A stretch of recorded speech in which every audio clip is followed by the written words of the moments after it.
여러분 안녕하십니까. 저는 책입니다. 이 날씨가 매우 추워졌습니다. 오늘은 모처럼 결혼식장에서 옛 동료들을 만났습니다. 이 TV조선의 이루라 기자 결혼식이었습니다. 제가 주례를 섰습니다. 이 동료들 중에 한 분이 제 유튜버 방송을 걱정하시더니 뒤에 덧붙이더군요.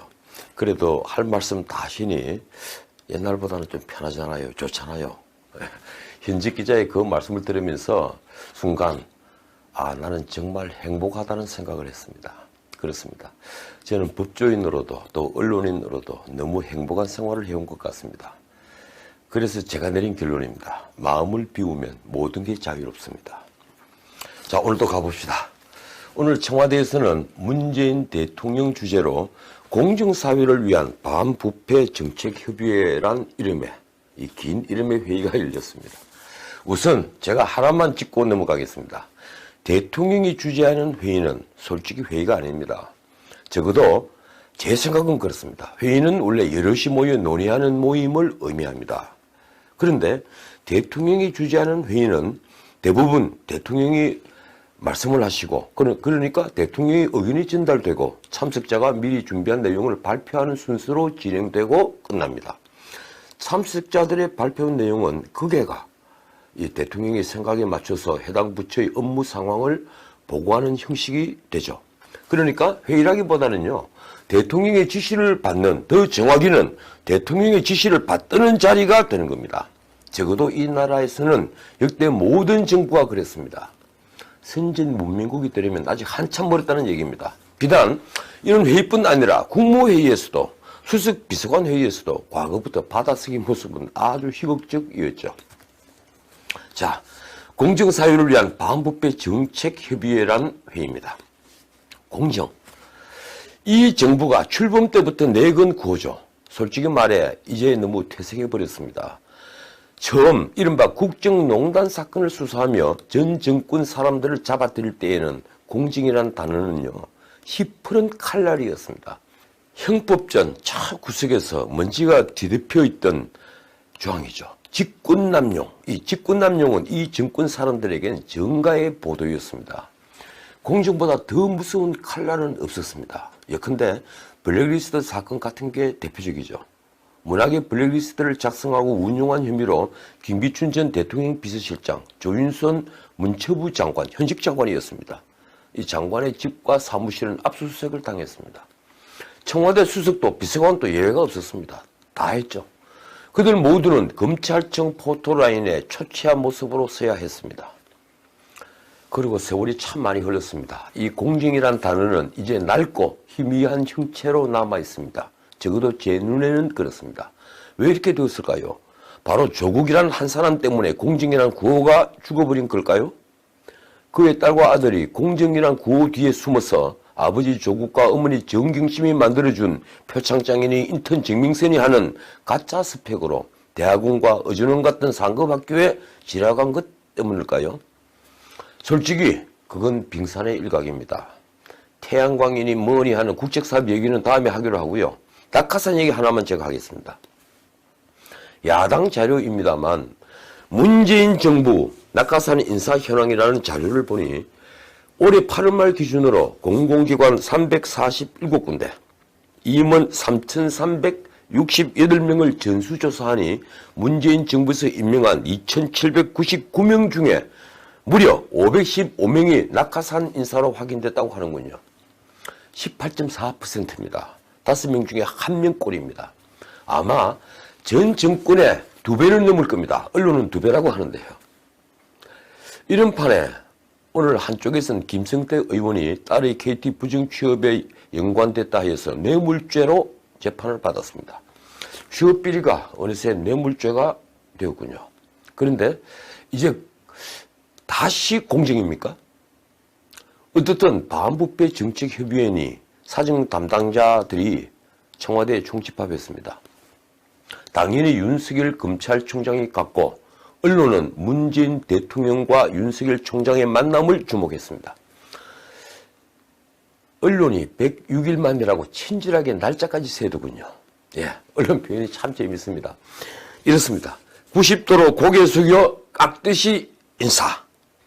대통령 발언 메모도 했다. 문 대통령은 발언 도중에 윤 총장 쪽으로 눈길도 안 주어 긴장감이 흘렀다. 뭐 대충 이런 제목들입니다. 선정적이죠. 그럴 수밖에 없는 것이 다들 아시다시피 문 대통령은 조국을 끝까지 엄호했습니다. 문 대통령은 조국 일가의 부패 스캔들도 모두 제도 탓인 양 말씀하곤 했죠.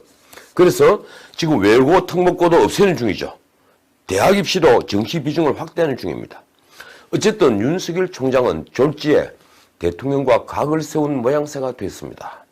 그런데 전에도 제가 말씀드렸지만 윤석열 총장은 파도가 치는 대로 몸을 맡길 수밖에 없는 처지입니다. 그러니 검찰은 조국 일가를 법대로 수사할 수밖에 없었고 지금 상황은 모두가 알고 있는 그대로입니다. 자, 이 상태에서 문 대통령이 국정과제가 되어버린 공정사회를 만들기 위해 반부패 정책협의회를 연 겁니다.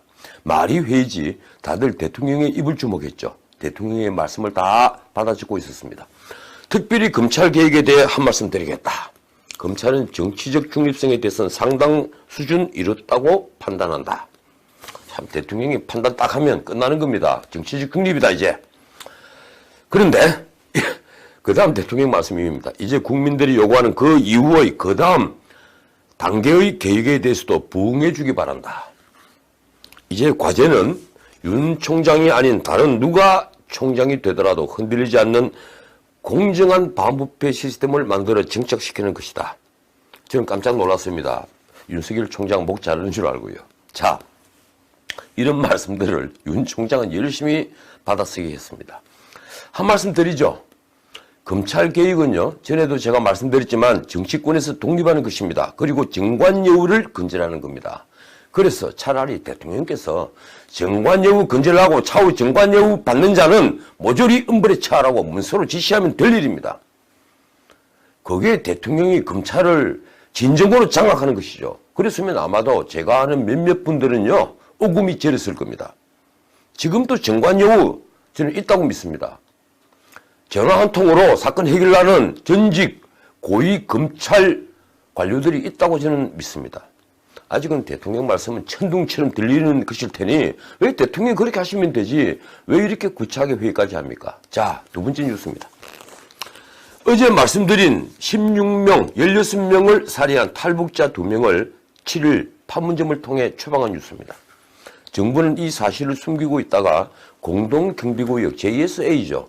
JSA 대대장이 마침 국회에 나와 있던 김유건 국가안보실 제1차장에게 보낸 문자 메시지가 사진기자에게 찍힌 바람에 알려졌죠. 문자 메시지 안 찍혔으면 어떻게 되었을까요? 지금까지 비밀로 했을까요? 메시지 내용은 이렇습니다. 자세히 찾아보면요. 자세히 읽어보면요. 여러분들도 읽을 수 있습니다. 오늘 15시에 판문점에서 북한 주민 2명을 북측으로 송환 예정입니다. 북한 주민들은 지난 11월 2일 삼척으로 내려왔던 인원들이고 자해 위험이 있어 적십자사가 아닌 경찰이 에스코트할 예정입니다. 참고로 이번 송환과 관련하여 국정원과 통일부 간 입장 정리가 안 되어 오전 중에 추가 검토 예정입니다. 그 아래도 글자가 있는데 그 손바닥에 가려서 안 보이더군요. 제가 판독하지 못했습니다. 손바닥에 가렸으니까요. 그러니까 요지는 지난 11월 2일 삼척으로 내려온 북한 주민을 판문점을 통해 송환한다. 이걸 보고를 한 겁니다. 자, 이렇게 되자 통일부는 처음 브리핑을 거부하다가 추방 절차가 끝난 뒤에야 합동조사 결과를 발표했습니다. 북한 주민 2명은 오징어잡이 배에서 동료 선원 16명을 살해하고 도주 중인 자들이라는 사실을 밝힌 겁니다. 이 2명은 조사 과정에서 귀순 의사를 밝혔다는데 정부는 3일간 합동회의 끝에 북측의 추방 의사를 타진했다고 하는군요. 통일부 얘기는 이렇습니다. 살인은 북한 이탈 주민법상 보호대상이 아니며 흉악범죄자로서 국제법상 난민으로도 인정할 수 없다고 판단해 그렇게 결정했다. 참 대단한 통일부입니다.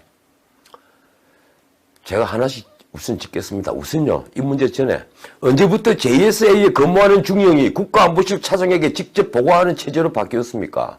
이거 해명해야 합니다. 이 보고책에 분명하게 설명해야 합니다. 그렇지 않으면 군이 보고책의 전체가 흔들립니다. 군을 흔드는 일입니다. 그 중령을 국회 소환해서 청문회를 하든지 진실을 밝혀내야만 합니다. 자, 두 번째. 살인범이든 아니든 탈북자는 헌법상 우리 국민입니다. 귀순 의사까지 밝혔다면 아무리 살인범이라 할지라도 적어도 우리 법정에서 재판 과정은 거쳐야 합니다. 그런데도 정부가 북한의 눈치를 보았는지 이를 국민에게 모조리 감춘 채 서둘러 북한으로 추방하는 절차를 밟았다는 것은 저로서는 도저히 납득할 수 없습니다. 이를 뒤늦게 한 야당 의원들이 당장 송환을 멈추라고 국가안보실에 요구를 했다는데 그때는 이미 송환 절차가 끝난 뒤라고 하는군요. 자, 무엇이 그리 급했던 겁니까? 지난 6월에도 북한 목선이 귀순했을 때 그중 2명이 북한으로 돌아가겠다고 하자 하루 만에 북한으로 돌려보냈죠. 왜들 이럽니까? 북한의 눈치를 보는 겁니까? 그런 대우를 받는 북한은 우리 대통령을 두고 길거리 불량배도 차마 입에 담지 못할 온갖 비속어를 동원해서 모밀어린 욕을 하고 있지 않습니까? 어제 아침 조선일보는요, 이제 날이 바뀌었으니까 어제입니다. 이 조선일보는 이 문제를 일면 헤드라인으로 하고 있었습니다. 16명 살해한 탈북자, 정부 5일 만에 추방. 동아일보는 일면 사이드에 16명 선상살인, 북한 주민 2명 첫 추방.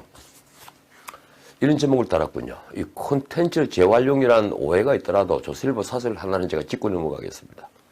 핵 없는 한국에 돈 뜯는 트럼프. 참 제목 재밌습니다. 핵 없는 한국에 돈 뜯는 트럼프. 그리고 핵도 없이 안보 포퓰리즘 문. 이 문은 아마 문재인 정부를 의미하는 것 같습니다. 핵도 없이 안보 포퓰리즘 문. 아마도 유엔 연장 50조에 의해서 우리도 핵무장을 선언해야 한다. 그래야만 진정한 북한의 비핵화를 이룰 수 있다는 주장은 제가 이 대한민국에서 제일 먼저 했을 겁니다. 국회 토론회에서 했죠. 2006년이었을 겁니다. 욕 많이 먹었습니다. 그런데 그때도 우리가 핵무장을 하자는 건 아니었습니다. 핵무장을 우리가 주장해야만 핵 도미노를 겁낸 중국이 북한 비핵화에 개입한다는 주장이었습니다. 이제 그 단계를 넘어선 게 아닌가 생각합니다. 사설은요. 트럼프도 꼬집지만 아무런 대책 없이 국군을 50만으로 줄이고 있는 우리 안보 정책을 신랄하게 비판하고 있습니다.